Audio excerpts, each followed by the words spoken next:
لوٹنے کی جگہ. جیسے سورۃ فصلت میں بھی آتا ہے وَلَئِن رُجِعْتُ إِلَىٰ رَبِّي إِنَّ لِي عِندَهُ لَلْحُسْنَىٰ، کہ اگر میں اپنے رب کی طرف لوٹایا بھی گیا تو وہاں بھی میرے لیے بھلائی بھلائی ہے. جن لوگوں کو زندگی میں بہت سی نعمتیں مل جاتی ہیں وہ بعض اوقات اس خوش فہمی کا شکار ہوتے ہیں کہ یہ ہمارا حق ہے، اور اگر آج ملا تو کل بھی ہم ہی کو ملے گا، شاید ہمارے اندر ہی کوئی بہت بڑی خوبی ہے. اور پھر اس سے یہ خیال بھی پیدا ہو جاتا ہے کہ اگر مجھے بہت دنیا ملی ہے تو میں اللہ کا بڑا محبوب ہوں، اور مجھے اللہ تعالیٰ پسند کرتا ہے اسی وجہ سے دے رہا ہے، اور وہ اس سے بھی زیادہ مجھے آئندہ دے گا. لیکن اللہ سبحانہ وتعالیٰ کیا فرماتے ہیں اَيَحْسَبُونَ أَنَّمَا نُمِدُّ لَهُم مِّن مَّالٍ وَبَنِينَ نُسَارِعُ لَهُمْ فِي الْخَيْرَاتِ بَل لَّا يَشْعُرُونَ، کیا وہ سمجھتے ہیں کہ جو مال اور بیٹے ہم ان کو دے رہے ہیں ہم ان کے لیے بھلائیوں میں جلدی کر رہے ہیں، بلکہ وہ شعور نہیں رکھتے.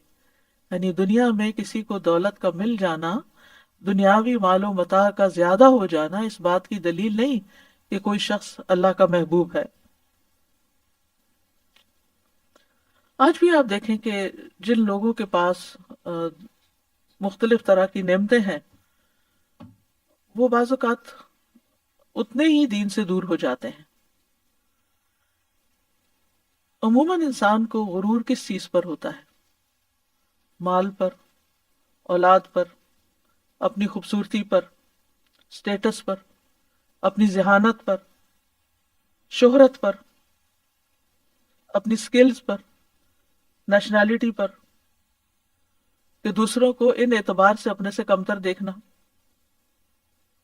تو یہ دراصل کرپشن آف مائنڈ ہے کہ ان چیزوں کو بنیاد بنا کر دوسرے انسانوں کو کچھ نہ سمجھنا، اور یہ انسان کے لیے اپنی ہی جان پر ظلم ہے. اگر انسان کو اپنی حقیقت سمجھ میں آ جائے تو پھر تکبر باقی نہ رہے. تکبر ہوتا ہی اس وقت ہے کہ جب انسان آخرت سے غافل ہوتا ہے. فرعون کی مثال ہمارے سامنے ہے کہ کس قدر متکبر تھا، اور وہ بھی یہ کہتا تھا کہ انا ربکم الاعلی، حالانکہ پتا تھا میں نے مر جانا، تو پھر باقی دنیا کا کیا بنے گا اگر تم ہی رب ہو، تو رب مر جائے تو پھر اس کے بعد کون باقی رہے. تو یہ اس کا دھوکہ تھا. لیکن پھر کیا ہوا؟ جب اس کی موت سامنے آ گئی، مرنے لگا، تو کیا کہا کہ میں موسیٰ کے رب پر ایمان لاتا ہوں.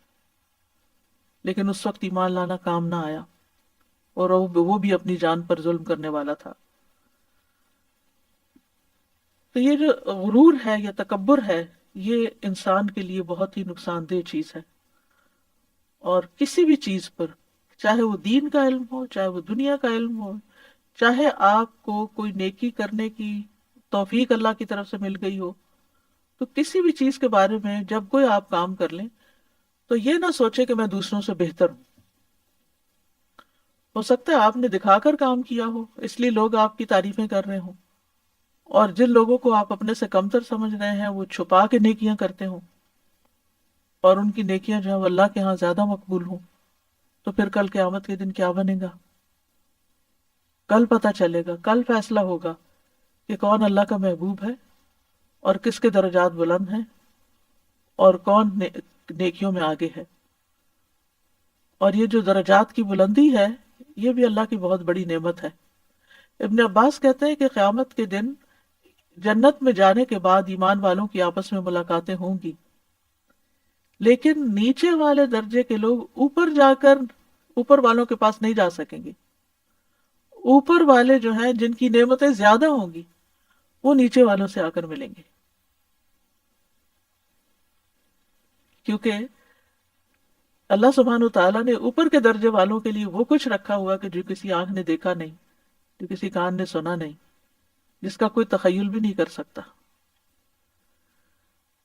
تو اس سے اندازہ لگائیں کہ اصل چیز، اصل کامیابی اور اصل جو فائدہ ہے انسان کا وہ اسی میں ہے کہ اپنا مقام اللہ کی نگاہ میں دیکھے اور آخرت کے اعتبار سے اپنے درجات کو دیکھے. کیونکہ جیسے ایک حدیث کا مفہوم ہے نا کہ بعض لوگ ایسے ہوتے ہیں کہ جن کے کپڑے غبار آلود، بال بکھرے ہوئے، اور لوگ ان کو ان کی ظاہری حال حلیہ کی بنا پر حقیر سمجھنے لگتے ہیں، لیکن وہ اللہ کے اتنے قریب ہوتے ہیں کہ اگر اللہ پہ قسم ڈال دیں تو وہ ان کی قسم پوری کر دے. وہ دنیا والوں کے دروازوں سے دھتکارے جاتے ہیں، ان کو کوئی بہت اہمیت نہیں دیتا، ان کی کوئی بات نہیں سنتا، لیکن اللہ کے ہاں ان کا بہت بڑا مقام اور درجہ ہے. ایک حدیث سے ایک اور روایت کا بھی پتہ چلتا ہے، جس میں آتا ہے کہ ایک ماں اپنے بچے کو دودھ پلا رہی تھی تو اتنے میں ایک گھڑ سوار گزرا، اور وہ گھڑ سوار جو تھا وہ بہت ہی زبر شاندار گھوڑے کے اوپر بیٹھا ہوا تھا اور بہت قیمتی لباس پہن کر. تو ماں کو دیکھ کے بڑا رشک آیا تو کہنے لگی کہ اللہ میرے اس بیٹے کو بھی اسی طرح کا بنانا. تو بیٹے نے دودھ چھوڑ کر بولنا بیٹا دودھ چھوڑ کر بولا کہ اللہ مجھے ایسا نہ بنانا، کیونکہ وہ شخص تکبر کا شکار تھا. تو بات یہ ہے کہ ہمیں دنیاوی لحاظ سے اپنے سے آگے لوگوں کو اور جو خوش فہمی کا شکار ہوتے ہیں ان کو دیکھ کر یہ نہیں سوچنا چاہیے کہ ہم بھی، کاش ہمارے پاس بھی یہ سب کچھ ہوتا، اور کاش ہم بھی اسی طرح ہماری بھی. کیونکہ انسان کے اندر ایک کمزوری پائی جاتی ہے کہ وہ ترفع چاہتا ہے. ترفع ہوتا ہے اپنے آپ کو دوسروں سے بلند دیکھنا. وہ کسی بھی طرح، بعض اوقات وہ جب کچھ اچیو نہیں کر سکتا زندگی میں تو پھر وہ جن کے پاس آ، یعنی کہ اپنی خوبیاں بیان کرنا شروع کر دیتا ہے، اور جن کے پاس نہیں ہوتا ان کی خامیاں بیان کرنے لگتا ہے، ان کو تانے مینے دینے لگتا ہے، یا ان کی ایسی برائیاں کر کے اپنی بڑائی جتانے لگتا ہے کہ بہرحال میں ہی سب سے اچھا ہوں اور میں ہی سب سے بہتر ہوں. تو یہ انسان کی غلط فہمی ہوتی ہے. انسان کو تکبر سے پناہ مانگنی چاہیے، کیونکہ ابلیس بھی اسی وجہ سے راندہ درگاہ ہوا کہ اس نے تکبر کیا تھا کہ انا خیر منہ، میں آدم سے بہتر ہوں. خلقتنی من نار و خلقتہ من طین، مجھے تو نے آگ سے پیدا کیا اور اس کو مٹی سے بنایا.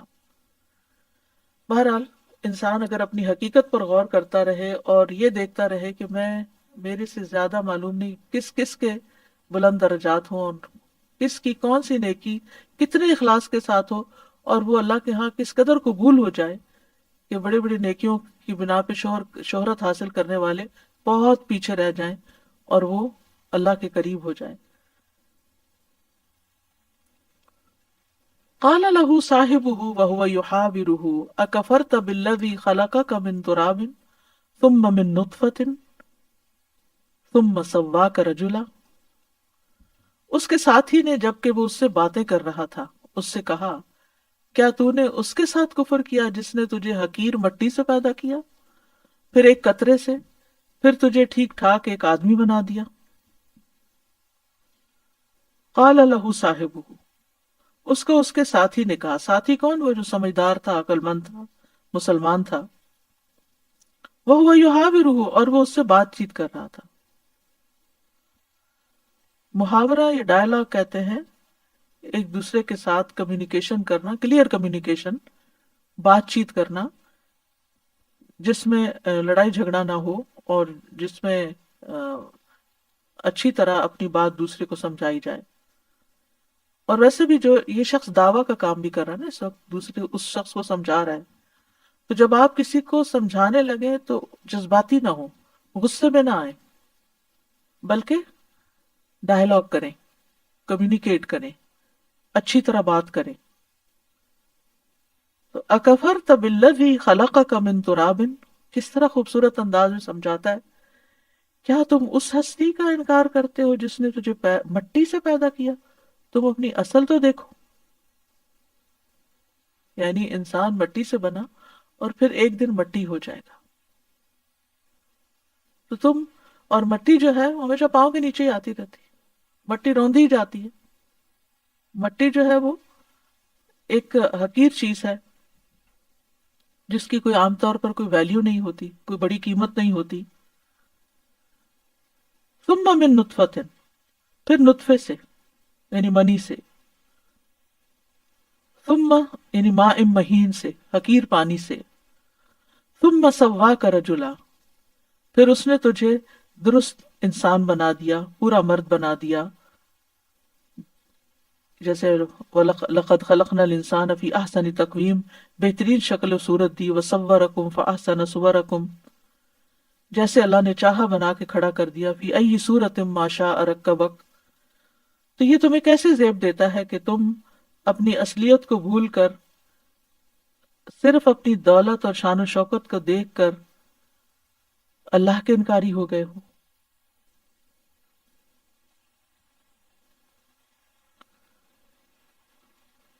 ایک بہت بڑا جرنیل گزرا ہے محلب بن نبی سفرہ. تو ایک دن وہ بڑے ٹھاٹ سے چل رہا تھا، تو کسی نے اس سے پوچھا کہ تم کون ہو؟ تو کہنے لگا تمہیں نہیں پتا میں کون ہوں؟ میں فلاں فلاں ہوں.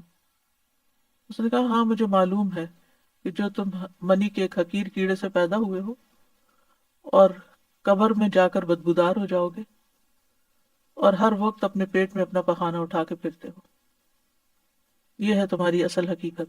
تم تکبر کس بنا پہ کرتے ہو؟ اپنی اصل کو دیکھو، اپنے حال کو دیکھو اور اپنے انجام کو دیکھو. تو جس انسان کو یہ تین حقیقتیں یاد رہیں وہ تکبر نہیں کر سکتا، وہ اپنے آپ کو بڑی چیز نہیں سمجھ سکتا.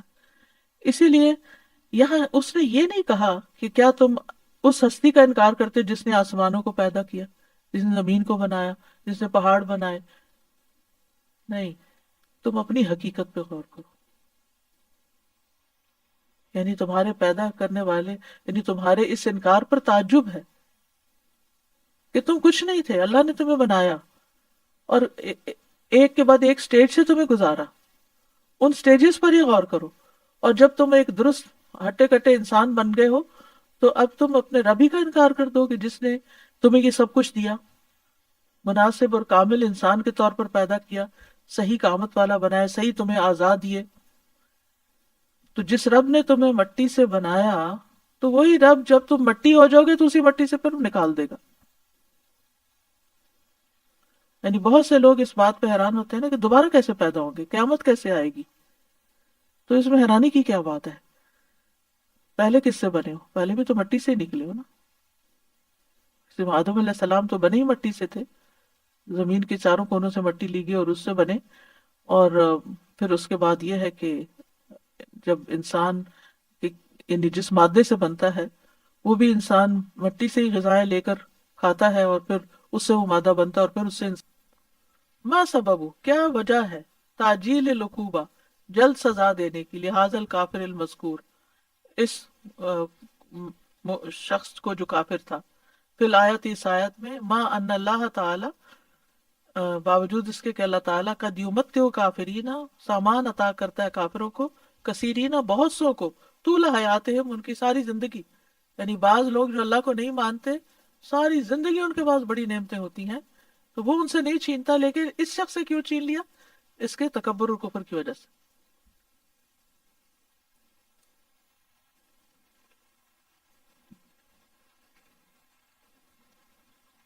نمبر 7، وَيَقُولُ يَا لَيْتَنِي لَمْ أُشْرِكْ بِرَبِّي أَحَدًا وَلَا يُسْتَبْعَدُ مِنْ رَحْمَةِ اللَّهِ وَلُطْفِهِ أَنَّ صَاحِبَ هَذِهِ الْجَنَّةِ الَّتِي أُحِيطَ بِهَا تَحَسَّنَتْ حَالُهُ. لا یستبعد، دور نہیں سمجھنا چاہیے بعید سے، من رحمت اللہ، اللہ کی رحمت سے، ولطف ہی، اور اس کے لطف و کرم سے، ان صاحب هذه الجنہ، یہ باغ والا، التی احیط بہا، جس کو عذاب نے گھیر لیا تھا. ہو سکتا ہے کہ تحسنت حالو، اس نے اپنے حالات کی اصلاح کر لی ہو، کیونکہ اس نے کہا کاش کہ میں اپنے رب کے ساتھ کسی چیز کو شریک نہ کرتا. کسی چیز کو مراد کیا ہے؟ مال اور اولاد، کہ ان کے اوپر بھروسہ تھا، ان پہ توکل تھا. تو ہو سکتا ہے اس نے اپنی اصلاح کر لی ہو. وَرَزَقَهُ اللَّهُ الْإِنَابَةَ إِلَيْهِ، اور اللہ نے اسے اپنی ذات کی طرف رجوع کروا لیا ہو. وَرَاجَعَ رُشْدَهُ، وَرَاجَعَ رُشْدَهُ، اور اس کی جو ہدایت تھی، بھلائی، اس کی طرف وہ لوٹ آیا. وَذَهَبَ تَمَرُّدُهُ وَطُغْيَانُهُ، اور اس کا تکبر اور سرکشی ختم ہو گئی. بِدَلِيلِ أَنَّهُ أَظْهَرَ النَّدَمَ عَلَى شِرْكِهِ بِرَبِّهِ، اس کی دلیل یہ ہے کہ اس نے اپنے رب کے ساتھ شریک ٹھہرانے پر ندامت کا اظہار کیا. وَأَنَّ اللَّهَ أَذْهَبَ عَنْهُ مَا يُطْغِيهِ، کہ اللہ سبحانہ و تعالیٰ اسے وہ لے گیا جس نے اس کو سرکشی میں مبتلا کیا تھا. وَعَاقَبَهُ فِي الدُّنْيَا، اس کو دنیا میں ہی سزا دے دی. وَإِذَا أَرَادَ اللَّهُ بِعَبْدٍ خَيْرًا أَجَّلَ لَهُ الْعُقُوبَةَ فِي الدُّنْيا. بس جب اللہ کسی بندے کے ساتھ بھلائی کا ارادہ کرتا ہے تو اسے دنیا میں ہی جلدی سزا دے دیتا ہے. السؤال قد تكون العقوبة قد تكون العقوبة التي أصابت صاحب الجنتین خیرا له بین وجہ ذلک. ممکن ہے یہ سزا جو دو باغوں کے مالک کو پہنچی تھی یہ اس کے حق میں بہتر ہو، اس کی وجہ بیان کرے. وجہ یہی ہے کہ ہو سکتا ہے کہ اس نے اپنے احوال کی پھر اصلاح کر لی ہو اور اپنی اللہ کی طرف رجوع کر لیا ہو، بھلائی کی طرف لوٹ آیا ہو اور سرکشی ختم ہو گئی ہو. جب اپنے سامنے سب کچھ اجڑتے اس نے دیکھا اور اس کے اندر ندامت آ گئی، اس کی توبہ کر لی. العمل بالآیات. استعذ باللہ من ان تتکبر بسبب ما وہبک اللہ من النعم. آپ اللہ سے پناہ مانگے کہ اللہ نے جو نعمتیں آپ کو عطا کی ہیں ان کی وجہ سے آپ متکبر نہ بن جائیں. واسأل اللہ، اور اللہ سے دعا کرے ان یجعلھا عونا لک علی عبادتہ، کہ اللہ ان نعمتوں کو آپ کے لیے عبادت پر مددگار بنائے. وکان لہ ثمر فقال لصاحبہ وهو یحاورہ انا اکثر منک مالا واعز نفرا. تو یہ سرکشی اللہ کو پسند نہیں، اس سے پناہ مانگنی چاہیے. نمبر 2، انصح احد اصحابک المخالفین لامر اللہ ورسولہ. اپنے ساتھیوں میں سے کسی ایسے کو نصیحت کریں جو اللہ اور اس کے رسول کی مخالفت کرتا ہو. فالصحبۃ لا تعنی عدم التناصح. کسی کی صحبت میں رہنے کا یہ مطلب نہیں کہ اس کی خیر خواہی نہ کی جائے، کیونکہ اس نے اپنے ساتھی کی خیر خواہی کی تھی اور کتنے اچھے طریقے سے اس کو سمجھایا تھا لاجیکلی. نمبر 3، تأمل انجازات حققتها فی حیاتک. اپنی زندگی میں جو آپ نے وعدے پورے کیے ہوں ان پہ غور کریں.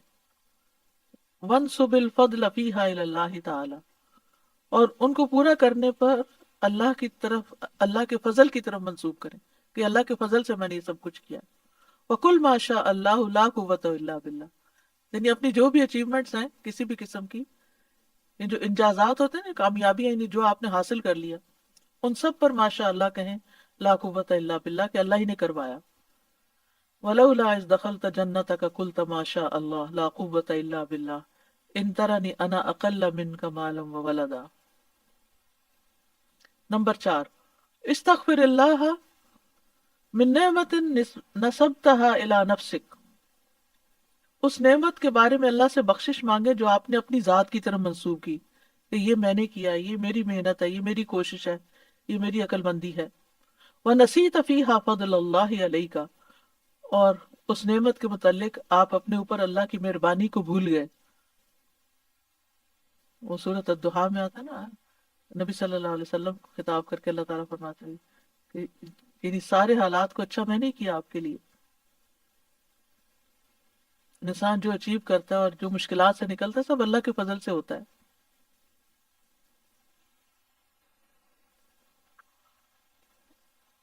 فَإِنَّ عُقُوبَةَ اللَّهِ قَرِيبَةٌ مِنَ الْغَافِلِ عَنْ شُكْرِهِ. اللہ اکبر. کیونکہ جو اللہ کے شکر سے غافل ہوتا ہے اس اللہ کی سزا اس کے قریب ہوتی ہے. وَأُحِيطَ بِثَمَرِهِ فَأَصْبَحَ يُقَلِّبُ كَفَّيْهِ عَلَى مَا أَنفَقَ فِيهَا وَهِيَ خَاوِيَةٌ عَلَى عُرُوشِهَا وَيَقُولُ يَا لَيْتَنِي لَمْ أُشْرِكْ بِرَبِّي أَحَدًا. التوجیحات، قابل غور نکات. احذر الغرور والامن من مکر اللہ تعالی. اللہ کی تدبیر سے بے خوف ہونے اور دھوکے میں پڑے رہنے سے ڈرو. ودخل جنتہ وهو ظالم لنفسه قال ما اظن ان تبید هذه ابدا وما اظن الساعة قائمة ولئن رددت الى ربی لاجدن خیرا منها منقلبا. نمبر 2، من خذلہ اللہ تعالی فإنہ لا ینصر ابدا. جس کا اللہ تعالیٰ ساتھ چھوڑ دے اس کی کبھی مدد نہیں کی جا سکتی. وَلَمْ تَكُنْ لَهُ فِئَةٌ يَنْصُرُونَهُ مِنْ دُونِ اللَّهِ وَمَا كَانَ مُنْتَصِرًا.